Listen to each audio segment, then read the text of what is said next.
अब आ जाते हैं हम रिकॉर्डिंग। अब रिकॉर्डिंग के अंदर देखो बेटा, हम थोड़ा सा यहाँ पे आएंगे। अब ये पीडीएफ हम छोड़ेंगे और आएंगे हम यहाँ पे।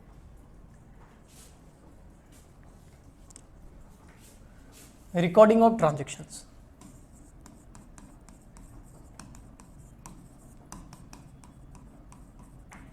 रिकॉर्डिंग ऑफ ट्रांजैक्शंस के अंदर,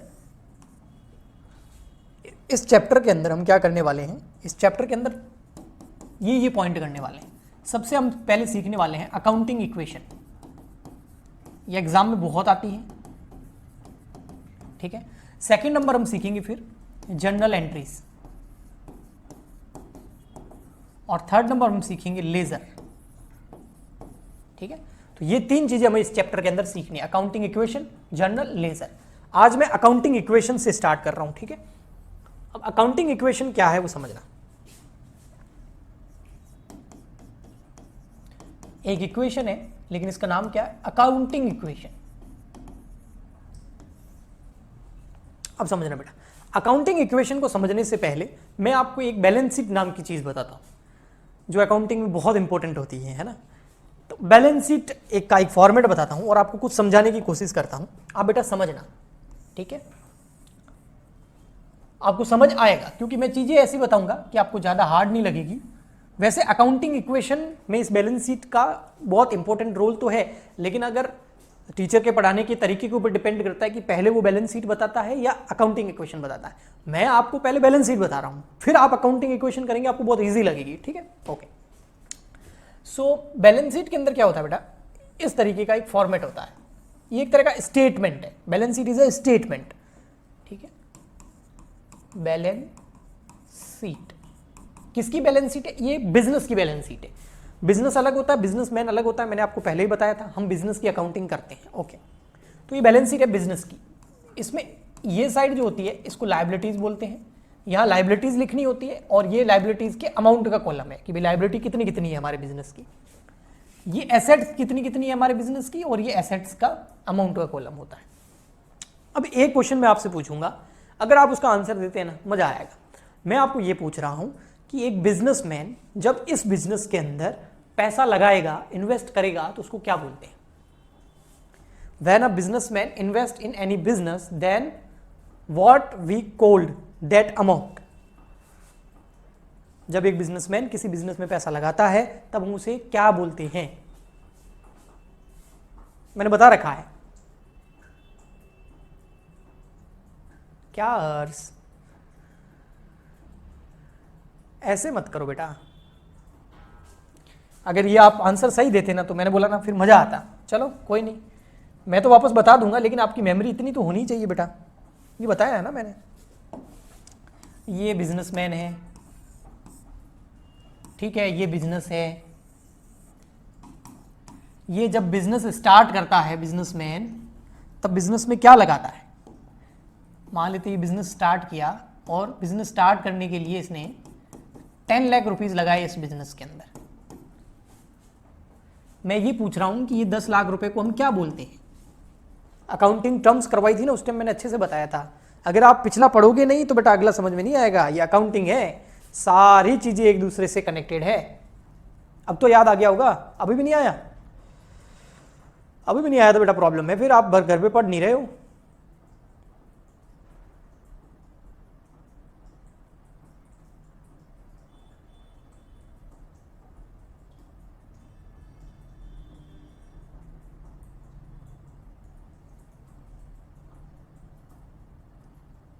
यस हर्ष, यही तो पूछ रहा हूं, इसको क्या बोलते हैं, कैपिटल। अब ये मुझे बताओ कि ये जो कैपिटल है, हाँ, वो इस बिजनेस के लिए क्या है। ये कैपिटल इस बिजनेस के लिए क्या है। दो ऑप्शन देता हूं, क्या ये एसेट्स है या फिर ये लायबिलिटी है। जो क्योंकि both are separate for the purpose of accounting, business and businessman both are separate, दोनों अलग है। तो अगर बिजनेसमैन हमको पैसे देता है, हम कौन बिजनेस, अपने आप को बिजनेस समझो, तो हम इसको क्या मानेंगे उसके पैसे को, एसेट या लायबिलिटी। अगर आपको कोई 10 लाख रुपए दे तो वो आपकी एसेट है। मैं आपको 10 लाख रुपए दूं, आपकी एसेट है वो आपके हैं क्या, वो आपके हैं क्या, फिर नहीं, उल्टी टेंशन हो जाएगी, आपकी लायबिलिटी रेस्पॉन्सिबिलिटी है कि आपको मुझे वापस देने हैं। तो यहां पर ये बंदा और ये दोनों चीजें अलग हैं। ये अगर इसको कुछ पैसे दे रहा है तो इसकी एसेट कहां हुई, इसकी तो लायबिलिटी हुई ना कि भाई वापस देने इसको टाइम पे। ये मैंने शुरू में 2-3 बार बताया है, फर्स्ट लेक्चर के अंदर बताया था मैंने, उसके बाद जब अकाउंटिंग टर्म्स कराई थी तब भी बहुत डिटेल के अंदर बताया था। लायबिलिटी है, एसेट थोड़ी है। एसेट तब होती है जब ये पैसे इसके खुद के होते हैं, इसके थोड़ी है, ये तो इससे उधार लिए हैं। और वही तो मैं फर्स्ट लेक्चर से चिल्ला रहा हूं कि बिजनेस और बिजनेसमैन बोथ आर सेपरेट, दोनों अलग है अकाउंटिंग पर्पस से, दोनों का कोई कनेक्शन नहीं है। ये बाहरी पर्सन है, इसने पैसे लगाए हैं बिजनेस के लिए, वो लायबिलिटी है क्योंकि वापस देने। ओके ठीक है, तो बिजनेस के लिए कैपिटल क्या होती है, लायबिलिटी। तो मैं कहां लिखूंगा, लायबिलिटी साइड में। आया समझ में? इस बिजनेस के लिए कैपिटल क्या है, लायबिलिटी। अब ये 10 लाख रुपए ले लिए इसने, किससे लिए, ओनर से। इसके अलावा इस बिजनेस ने क्या किया, बैंक से कुछ लोन भी ले लिया। किससे लोन लिया, बैंक का, बैंक से। तो पैसा किसका है, बैंक का। तो ये भी क्या है, लायबिलिटी, लोन। तो अब इसके पास टोटल कितने रुपए हो गए, 12 लाख रुपए। तो 12 लाख रुपए क्या कैश में है, तो ये कैश हो गई एसेट, 12 लाख एसेट हो गई। अब देखो बैलेंस शीट की दोनों साइड की टोटल क्या आ रही है, 12 लाख 12 लाख इक्वल 12 लाख रुपए तो पड़े हैं, बट वो 12 लाख रुपए इसके खुद के नहीं है, वो लायबिलिटी है। 10 लाख किसको देने हैं, ओनर को, 2 लाख किसको देने हैं, बैंक को। तो एसेट और लायबिलिटी इक्वल हो गई। ओके, लेकिन ये 12 लाख को ऐसे थोड़ी रखेगा, तो ये 12 लाख से हो सकता है कुछ खरीद ले, है ना। जैसे इसने क्या किया, कुछ फर्नीचर खरीद लिया एसेट में से, इस पैसे में से फर्नीचर खरीद लिया। कितना फर्नीचर खरीदा, मान लेते हैं इसने 1 लाख रुपए का फर्नीचर खरीद लिया। तो अब इसकी जो कैश है वो 12 की जगह कितनी हो जाएगी, 11। और फर्नीचर आपको पता है एसेट होता है। इसके अलावा इसने क्या किया, फिर एक छोटा सा जो है कोई कंप्यूटर परचेज कर लिया। कितने में कर लिया कंप्यूटर परचेज, मान लेते हैं इसने 2 लाख में कोई बड़ा सुपर अच्छा कंप्यूटर परचेज कर लिया। कंप्यूटर्स एक नहीं, बहुत सारे खरीद लिए। तो अब यहां पर कितना हो जाएगा, 9 लाख रुपए। देख रहे हो, क्योंकि कैश जाएगा ना, पैसा पे करेगा तो ये तो कम होता ही जाएगा। कुछ गुड्स परचेज कर लिया, कुछ स्टॉक आ गया इसके पास में, ठीक है, मान लेते हैं इसके पास में कुछ स्टॉक आ गया। तो इस तरीके से ये बैलेंस शीट काम करती है। अब मेरा मेन मकसद आपको ये बताना है कि आपको कम से कम ये पता हो, अमाउंट पे हम नहीं जाएंगे, कि कौन कौन सी लायबिलिटी होती है एक बिजनेस की, कौन कौन सी एसेट्स होती है। अगर आपको ये अच्छे से याद हो गया तो फिर अकाउंटिंग इक्वेशन को समझना बहुत ईजी हो जाएगा। तो यहां पर मैं बताता हूं, एक होती है लायबिलिटी, कौन सी होती है, कैपिटल, किसी से लोन ले लिया, बैंक लोन या कोई अदर लोन भी, वो लायबिलिटी होती है। इसके अलावा क्रेडिटर्स।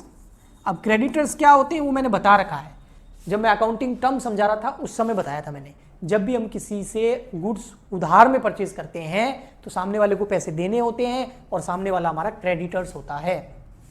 ओके ठीक है, तो ये कुछ एक बिल्स पेबल होता है, ये भी क्रेडिटर्स की तरह होता है, ठीक है, बिल्स पेबल बोलते हैं इसको। आप एक बार याद कर लेना कि ये भी लायबिलिटी होती है, बिल्स पेबल। इसी तरीके से फिर यहां पर एसेट्स होती है आपका कैश, बैंक में कुछ पैसा पड़ा है, या फिर डेटर हो गए। डेटर क्या होते हैं ये बताया था, जब भी हम किसी को उधार सेल करते हैं, क्रेडिट पे सेल करते हैं, तो सामने वाले से पैसे लेने होते हैं, तो उसको डेटर बोलते हैं, वो हमारी एसेट होती है। ये मैंने बताया था अकाउंटिंग टर्म के अंदर। स्टॉक हो गया, बिल्स रिसीवेबल हो गया, ये डेटर की तरह ही होते हैं। इसका आगे चैप्टर है तब डिटेल में पढ़ेंगे। और इसके अलावा फर्नीचर हो गया, कोई मशीनरी हो गई, कोई प्लांट हो गया, कोई लैंड हो गया, कोई बिल्डिंग हो गया, ये मोस्टली जो है ये सारी एसेट्स होती है। तो एक बिजनेस के अंदर ये एसेट्स लायबिलिटीज होती है और ये एसेट्स होती है। इतनी नहीं है और भी, लेकिन एक बार इंट्रोडक्शन के लिए आप ये याद कर लेना कि देखो भैया कौन कौन सी लायबिलिटी होती है, कौन कौन सी एसेट्स होती है। और बैलेंस शीट का फॉर्मेट ऐसा होता है, फिर लायबिलिटी और एसेट की टोटल हमेशा बराबर होती है। ठीक है, बाय बाय। अभी हम हमारा चैप्टर नंबर जो 3rd है उसको आगे बढ़ाते हैं अकाउंट्स के अंदर, और अकाउंटिंग इक्वेशन हम समझ रहे थे। अकाउंटिंग इक्वेशन में मैंने आपको बैलेंस शीट के बारे में बताया था, आज हम अकाउंटिंग इक्वेशन को डिटेल में समझेंगे। अकाउंटिंग इक्वेशन जो है वो पूरी की पूरी बैलेंस शीट के ऊपर बेस्ड है, ठीक है। सो चलिए देखो, अकाउंटिंग ध्यान से समझना बेटा, क्योंकि ये अकाउंटिंग इक्वेशन जो है ना एक्चुअल में अच्छे से समझ में तब आती है जब हम 11th क्लास की पूरी अकाउंटिंग कर लेते हैं, उसके बाद अकाउंटिंग इक्वेशन समझ में आती है अच्छे से, मतलब बिना कुछ डरे। तो अभी हम स्टार्टिंग में अगर इस चीज़ को करेंगे तो थोड़ी सी प्रॉब्लम होगी, लेकिन मैं आपको जो फॉर्मेट बताऊंगा और जो मैं आपको चीज़ें बताऊंगा, अगर आप उनको ध्यान से समझते हैं, सुनते हैं और इसके अलावा अपनी नोटबुक मेंटेन करके उसको रिवाइज करते हैं, तो फिर आपको अकाउंटिंग इक्वेशन अभी समझ में आ जाएगी, ठीक। अकाउंटिंग इक्वेशन कुछ भी नहीं होती है। अकाउंटिंग इक्वेशन ये बोलती है कि किसी भी बिजनेस की जो लायबिलिटीज होती है ना, हाँ, वो उसके कैपिटल के बराबर होती है। सॉरी, लायबिलिटीज जो होती है वो उसकी एसेट के बराबर होती है। कल मैंने बैलेंस शीट बनवाई थी, मैंने आपको बोला था कि हमेशा लायबिलिटी और एसेट क्या आता है, इक्वल होता है, ठीक है। तो इस तरीके से ये काम करती है कि लायबिलिटी इक्वल टू एसेट्स। अब यहां पर फिर जो लायबिलिटीज होती है वो बहुत टाइप की होती है। तो लायबिलिटीज में सिर्फ लायबिलिटीज थोड़ी होती है, लायबिलिटीज का मतलब ये भी तो होता है कि कैपिटल, ये भी तो एक लायबिलिटी है, मैंने कल बताया था आपको, है ना। तो लायबिलिटी का मतलब क्या क्या होता है वो बताता हूं आपको, देखो।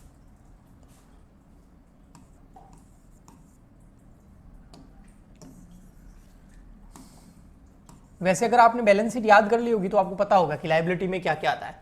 तो लायबिलिटी में जैसे ये फर्स्ट फॉर्मूला हो गया, सेकंड हम इसको और कैसे लिख सकते हैं, लायबिलिटी का मतलब और क्या होता है, लायबिलिटी का मतलब होता है कैपिटल, लायबिलिटी का मतलब होता है लोन, चाहे वो बैंक लोन हो या अदर लोन हो। लायबिलिटी का मतलब होता है क्रेडिटर्स, लायबिलिटी का मतलब होता है बिल्स पेबल, ये सब लायबिलिटी है। इन सबको जोड़ेंगे तो भी क्या आ जाएगी, लायबिलिटी, यस। तो ये सब किसके इक्वल होती है, इन सब का मतलब क्या है, इस सब का मतलब है लायबिलिटी। इन सब की टोटल करेंगे तो क्या जाएगा, लायबिलिटी। ये किसके इक्वल होती है, एसेट। अब एसेट पे क्या क्या आता है, cash, bank, debtors, BR, stock, ठीक है। और प्लस करूं फिर आ जाता है आपको, और लिखना बेटा इसको इस तरीके से ही होता है, ठीक है ना। और फिर आ जाते हैं आपके जैसे कि फर्नीचर, ठीक है, मशीनरी, कोई लैंड, या फिर आगे आपकी बिल्डिंग,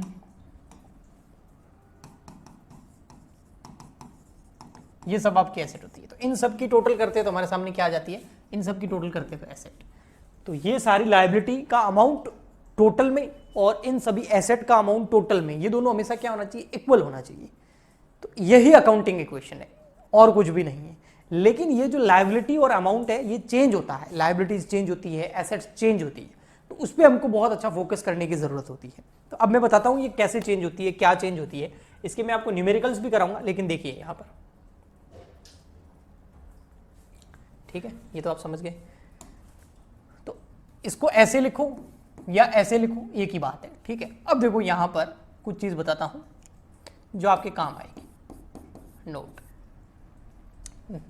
हमारे पास में मेन दो चीजें होती है, एक होता है कैपिटल प्लस होती है अदर लायबिलिटी,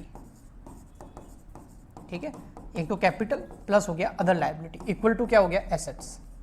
अब कैपिटल में देखो बेटा कुछ चीजें ऐड करनी होती है, वो आप अभी याद कर लो, समझ लो, आगे डिटेल में जब हम अकाउंटेंसी करेंगे तो और बताऊंगा। इसमें जो है ना, अगर क्वेश्चन में ड्राइंग दे रखी हो, ड्राइंग क्या होती है वो मैंने बताया है, तो वो कैपिटल में ऐड होगी।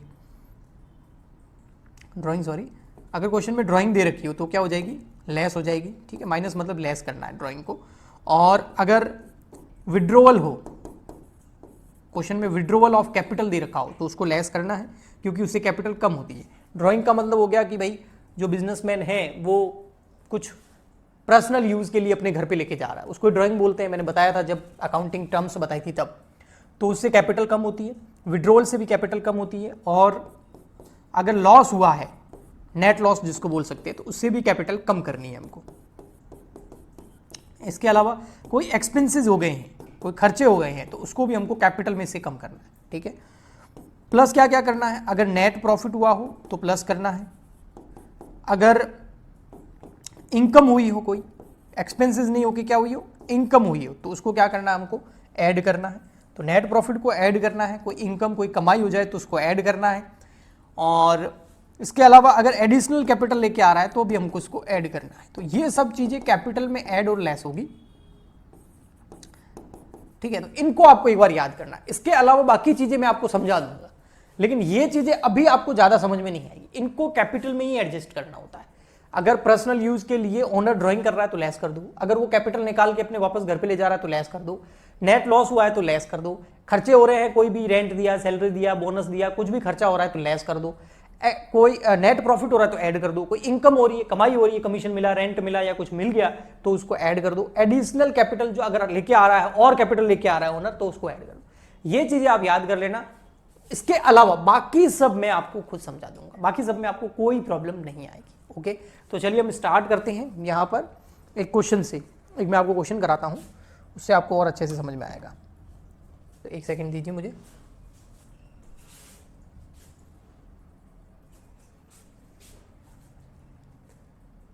क्लास 11th, ये वाला पीडीएफ मैंने आपको भेज दिया है ना, ये वाला, हाँ, चैप्टर 3 वाला, ये पीडीएफ मैंने भेजा है बेटा आपको कल, क्वेश्चन वाला, ठीक है। तो मैं इसमें से होमवर्क वगैरह दूंगा, तो आप बेटा थोड़ा सा इसको देखना। अब यहां पे मैं क्या करता हूं, एक क्वेश्चन आपको कराता हूं। अकाउंटिंग इक्वेशन के मैं क्वेश्चन ज्यादा आपको भी नहीं कराऊंगा। क्यों? क्योंकि मैंने क्या बोला, अकाउंटिंग इक्वेशन बहुत अच्छे से समझ में तभी आती है जब आप 11th क्लास की पूरी अकाउंटिंग कर लेते हैं, तभी अकाउंटिंग इक्वेशन दिमाग में एकदम क्लियरली समझ में आएगी। क्योंकि अकाउंटिंग इक्वेशन है ना, इन्होंने चैप्टर के स्टार्टिंग में दे जरूर दी है, लेकिन एक्चुअल में समझ में एंड में ही आती है। तो फिर भी अपन एक दो क्वेश्चन कर लेते हैं ताकि थोड़ा सा आइडिया रहे, उसके बाद में जब हमारा इतनी आसान लगेगी, ठीक है। ओके, खैर एक क्वेश्चन कराता हूं मैं आपको यहां पर।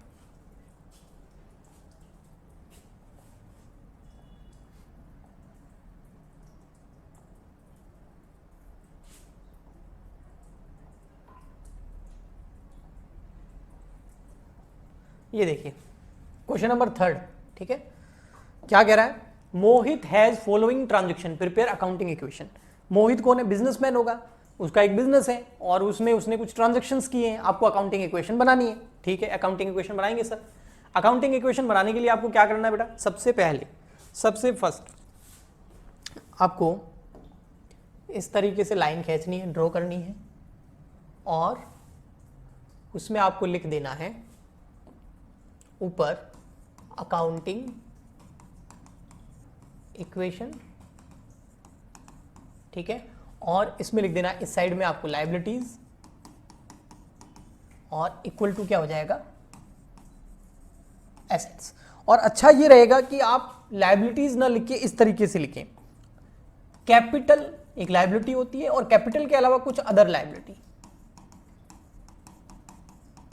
इक्वल टू एसेट्स, ये ज्यादा बेहतर रहेगा, ठीक है। ये आपको कर लेना सबसे पहले, ठीक। अब हम क्वेश्चन पढ़ते हैं भाई। फर्स्ट ट्रांजैक्शन क्या है, business started with cash. Business कैसे स्टार्ट किया है? कैश से। कितना कैश? 1,75,000 बिजनेस स्टार्ट किया है कैश से। अभी मैंने आपको जर्नल एंट्री नहीं सिखाई, अभी मैंने आपको लेजर नहीं सिखाया, अभी मैंने आपको ट्रायल बैलेंस नहीं सिखाया, अभी मैंने आपको फाइनल अकाउंट नहीं सिखाया है, तो मैं इस बारे में ज्यादा आपको एक्सप्लेनेशन नहीं दे सकता, ठीक है, वरना तो अभी चुटकियों का खेल है ये। लेकिन फिर भी मैं बताता हूं आपको इससे होगा क्या। कोई बिजनेस स्टार्ट किया है कैश से, मतलब कैपिटल लेके आया है। कौन लेके आया? Mohit. Business started with cash. अगर बिजनेस स्टार्ट करते हैं कैश से, वो भी कितना, 1,75,000 का, तो क्या हुआ है, कैपिटल एक तरह की। तो कैपिटल कितनी आई? 1,75,000। तो हम यहां पर क्या करेंगे, ये है हमारा ट्रांजेक्शन नंबर फर्स्ट। कैपिटल कितनी है? 1,75,000, ठीक है। इसको आप इस तरीके से लिख सकते हैं, ऊपर यही रहने देते हैं, लायबिलिटीज इक्वल टू एसेट्स, और फिर हमारा ट्रांजैक्शन नंबर फर्स्ट। ट्रांजैक्शन में क्या है फर्स्ट में? एक तो है कैपिटल और प्लस अदर का पता नहीं, अदर लायबिलिटीज का पता नहीं। अब कैपिटल कितनी आई? 1,75,000 की, अदर 0, ठीक है। और इधर एसेट्स में क्या आया, एसेट्स में आ गया हमारे पास में कैश, क्योंकि उसने बिजनेस कैश से स्टार्ट किया ना, तो कैपिटल तो आई कैश भी तो आएगा, कल मैंने बैलेंस शीट में भी बताया था आपको। तो कैश कितना आ गया 1,75,000। इसके अलावा कोई अदर एसेट होगी तो आगे देखेंगे, अभी तो नहीं, तो नहीं भी लिखोगे तो भी चलेगा। अब ये फर्स्ट ट्रांजेक्शन हो गया। अब फर्स्ट ट्रांजेक्शन के बाद में आपको क्या करना है बेटा, ये लाइन ड्रॉ करनी है, ये वाली वापस, ये फर्स्ट ट्रांजेक्शन हो गया, यस। अब फर्स्ट ट्रांजेक्शन में देखिए बेटा क्या क्या है, एक तो है कैपिटल की टोटल कितनी होगी 1,75,000 प्लस जीरो को करेंगे तो देखो ये कितना आएगा 175 प्लस जीरो 1,75,000 और इधर भी कितना आ गया 1,75,000। तो ये देखो ऊपर वाला ऑप्शन वापस सही हो गया ना, liability is equal to asset, liability और एसेट हमेशा क्या होती है, इक्वल होती है। इस तरीके से आगे देखते हैं नेक्स्ट ट्रांजेक्शन सेकेंड। नेक्स्ट बोल रहा purchase goods from Rohit. Rohit से क्या परचेज किया, गुड्स परचेज किया। गुड्स और एसेट में फर्क होता है, मैंने आपको बताया था। गुड्स वो होता है जिसको परचेज करके आगे सेल करते हैं और एसेट वो होती है जिसको परचेज करके यूज करते हैं, इसलिए मैंने बोला था रिवाइज करके आना। तो गुड्स परचेज किया है, किससे परचेज किया है, रोहित से। कितने का, 50,000 रुपए का। लेकिन रोहित को पैसे नहीं दिए। कैसे पता चला, जब भी किसी पर्सन का नाम आ जाए इसका मतलब उसको पैसे नहीं दिए, उधार खरीदा है। तो रोहित से हमने उधार में गुड्स परचेज किया है। तो गुड्स कितने का परचेज किया, 50,000 का, 50,000 का। तो बेटा देखो यहां पर क्या आ जाएगा, इधर देखो situation number second. Situation number second में हमारे पास पहले से क्या पड़ा है, कैपिटल पड़ा है। पहले ये वापस लिखना होगा ओपनिंग, अदर लायबिलिटीज का पता नहीं, ठीक है। अभी कैपिटल जरूर पड़ा है, ओके। कैपिटल हमारे पास कितना पड़ा है स्टार्टिंग में 1,75,000, ओके, ठीक है। और इधर क्या पड़ा है हमारे पास, कैश पड़ा है। कैश भी कितने का पड़ा है, 1,75,000। अब सेकंड में ये हुआ है, सेकंड सिचुएशन में ये हुआ है कि हमने गुड्स परचेज किया है। गुड्स परचेज करने का मतलब ये होता है कि और प्रोडक्ट्स खरीदे हैं, और जो भी प्रोडक्ट्स हम खरीदते हैं ना उसको हम बोलते हैं स्टॉक। तो हमने स्टॉक परचेज किया है। स्टॉक कितने का परचेज किया, हमने स्टॉक परचेज किया है 50,000 का, 50,000 का, प्लस 50,000 प्लस 50,000, ओके। तो 50,000 का हमने क्या स्टॉक परचेज किया है, ठीक। बट अब ये स्टॉक जो परचेज किया है तो वो फ्री में तो किया नहीं होगा। तो क्या हमने 50,000 रुपीज दे दिए, नहीं दिए, उधार है। किससे उधार परचेज किया है, रोहित से। और मैंने आपको अकाउंटिंग टर्म में भी बताया था और कल भी बताया था, लास्ट क्लास में भी बताया था, जब भी हम किसी से गुड्स या कोई भी प्रोडक्ट उधार खरीदते हैं तो सामने वाला हमारा क्रेडिटर होता है, क्योंकि हमको उसको पैसे देने हैं 50,000 रुपए। तो रोहित हमारा क्रेडिटर है, यानी कि लायबिलिटी है कि पैसे देने अभी तक दिए नहीं है। तो अगर उधार परचेज करते हैं तो क्रेडिटर, उधार सेल करते हैं तो डेटर, ये मैंने समझाया था, यस। तो यहां पर हमने उधार परचेज किया है तो ये 50,000 रुपीज जो है ये हमको देने हैं। किसको देने हैं, रोहित को। तो ये हमारी लायबिलिटी, और इसको हम इस लायबिलिटी को क्या बोलते हैं, क्रेडिटर। तो ये आ गए हमारे पास यहां पर क्रेडिटर्स, कितने के, 50 के, ठीक है। तो ये हो गई आपकी सेकंड, ये हो गई आपकी सेकंड। आप चाहो तो इसको इस तरीके से भी लिख सकते हो, थोड़ा सा और एक्सप्लेन हो जाएगा। ये तो ओपनिंग बैलेंस था, फिर यहाँ सेकंड नंबर ले लो भाई। कैपिटल तो और आई नहीं है, हाँ क्रेडिटर और आ गए कितने के, क्रेडिटर और आ गए हैं कितना था 85, हाँ 50,000, सॉरी 50,000 का हमने उधार परचेज किया तो ये क्रेडिटर आ गए हैं, ओके। इधर एसेट्स में कैश में तो और कुछ आया ना गया, ठीक है, नील। बट स्टॉक आ गया कितने का, 50,000। पहले स्टॉक जीरो था, अभी कितना हो गया 50,000। पहले क्रेडिटर जीरो थे, अभी कितने के आगे 50 के। अब आप इसकी टोटल करोगे तो ये जाएगा 2,25,000। तो हर ट्रांजैक्शन के बाद में हमको ये टोटल करके देखना है कि एसेट और लायबिलिटी इक्वल है या नहीं। तो कुछ आपको समझ में जरूर आ रहा होगा कि ठीक है एसेट और लायबिलिटी की हर बार टोटल करनी है, लेकिन अंदर के जो ट्रांजैक्शंस हैं वो बहुत अच्छे से समझ में तभी आएंगे जब हम general, ledger, trial balance, final account कर लेंगे। यानी कि जब कॉन्सेप्ट पूरा कर लेंगे, चैप्टर नंबर जब थर्ड पूरा हो जाएगा, फोर्थ हो जाएगा, फिफ्थ हो जाएगा, सिक्स्थ हो जाएगा, सेवंथ हो जाएगा, फिर ये अकाउंटिंग इक्वेशन अच्छे से समझ में आएगी। बार बार आपको कह रहा हूं, हमेशा मैं क्या करता हूं, उसको करवाता ही नहीं, बाद में ही करवाता हूं। लेकिन इस बार मैंने सोचा चलो थोड़ा बहुत इंट्रोडक्शन तो दे ही देते हैं, फिर बाद में और करवा देंगे, ठीक है। तो ओके, नेक्स्ट आता है third C number, sales goods on credit to Manish. अब हमने क्या किया, मनीष को गुड सेल कर दिया। कैसे किया, क्रेडिट मतलब उधार। तो मनीष को उधार सेल किया है, तो ना पैसे आए ना गए, बट गुड्स तो गया। कितने का गुड्स था, कॉस्ट कितनी थी उतनी, 17,500। लेकिन ये करने से पहले हमको ओपनिंग बैलेंस लिखने होंगे। सॉरी, मैं ओपनिंग बैलेंस लिख देता हूं, ठीक है। एक लाइन ड्रॉ करनी होगी और ओपनिंग बैलेंस लिखने होंगे हमको।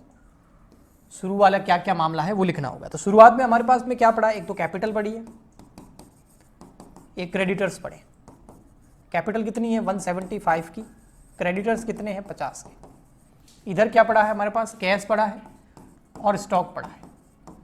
कैश कितना है 175, स्टॉक कितना है 50,000, ये पहले से पड़ा है। अब ट्रांजैक्शन नंबर थर्ड देखो। अब ट्रांजैक्शन नंबर थर्ड ये कह रहा है कि गुड्स सेल कर दिया। जब गुड्स परचेज किया था तो स्टॉक बड़ा था और सेल करेंगे तो स्टॉक क्या हो जाएगा, कम।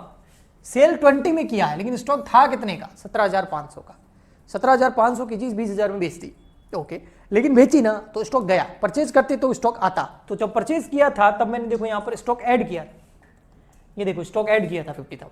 अभी तो गया तो यहां पर स्टॉक लेस कर देंगे, कितना 17,500। लेस मतलब ब्रैकेट, ब्रैकेट का मतलब माइनस होता है, ओके ठीक है। अच्छा, स्टॉक तो गया लेकिन सामने वाले से क्या पैसे ले लिए, नहीं। हमने गुड सेल किया लेकिन उधार किया, क्रेडिट पे किया है। तो सामने वाले से लेने हैं पैसे, कितने पैसे लेने हैं, कितने रुपए लेने हैं, 17,500 नहीं 20,000 लेने हैं। 17,500 की चीज थी 20 में बेची है तो 20,000 रुपीज लेने हैं। तो जब लेने हैं ना तो वो हमारा डेटर है। हम किसी को उधार सेल करते हैं तो सामने वाला डेटर होता है, यस। तो यहां देखो एक और हमारे पास एसेट आ गई डेटर नाम की। तो डेटर पहले 0 थे, अभी कितने के हो गए 20 के, क्योंकि उससे 20,000 रुपए लेने हैं। 17,500 की चीज गई, बदले में 20 लेने हैं। लेकिन देखो बेटा 17,500 की चीज गई और बदले में 20,000 लेने हैं, तो दे रहे हैं 17,500 की चीज, पैसे ले रहे हैं 20,000, तो हमको प्रॉफिट हुआ कितने का 2,500 का। तो वो 2,500 का प्रॉफिट कहां ऐड होगा, कैपिटल में। ये मैंने आपको बोला भी था, ये देखो बताऊं, यहां ये देखो, जब भी आपको कोई इनकम हो जाए, कोई प्रॉफिट हो जाए तो कहां ऐड होगा, कैपिटल में ऐड होगा। तो मैंने कैपिटल में ऐड कर दिया, ठीक। अब आप टोटल करेंगे यहां पर तो 0, यहां पर भी 0, यहां पर ये। अब आप टोटल करेंगे तो ये आ जाएगा 1,75,000, 177,500 प्लस 50,000, और इधर हो जाएगा 1,75,000। 50 में से 17,500 जाएंगे तो कितने बचेंगे बेटा, 50,000 माइनस 17,500, तो बच गया 32,500 प्लस ये हो गया टोटल 20,000। अब इन सब की टोटल कर लो, 175 प्लस 50, 177,500 प्लस 50,000, तो आ गया 2,27,500। ऐसे कैसे इसकी टोटल करोगे सबकी, 175 प्लस 32,500 प्लस 20,000, तो ये आ गया 2,27,500, यानी कि एसेट इक्वल टू हो गई लायबिलिटी। तो ये सेटिस्फेक्शन नहीं होता ना कि सामने वालों को पूरी चीज समझ में आ रही है, तब तक मैं नहीं कर पाता हूँ। तो ये अकाउंटिंग इक्वेशन कुछ इस तरीके की होती है, हर ट्रांजैक्शन को इस तरीके से करना पड़ता है और एसेट एंड लायबिलिटी के एंड में टोटल बराबर आती है। लेकिन आपको बहुत सारे ट्रांजैक्शंस को कैसे रिकॉर्ड करना है वही पता नहीं है। तो जब तक ट्रांजैक्शन को कैसे रिकॉर्ड करना है वही पता नहीं होगा तो आप इसको कभी अच्छे से समझ नहीं पाएंगे। तो सबसे पहले हम ट्रांजैक्शन को कैसे रिकॉर्ड करते हैं वो सीखते हैं, और वो हम सीखेंगे जनरल एंट्रीज के अंदर। तो इसको मैं यही स्टॉप कर रहा हूं। अकाउंटिंग इक्वेशन हम वापस जरूर करेंगे, लेकिन जब आपको सारे ट्रांजैक्शन को अच्छे से रिकॉर्ड करना आ जाएगा तब, उससे पहले नहीं, ठीक। तो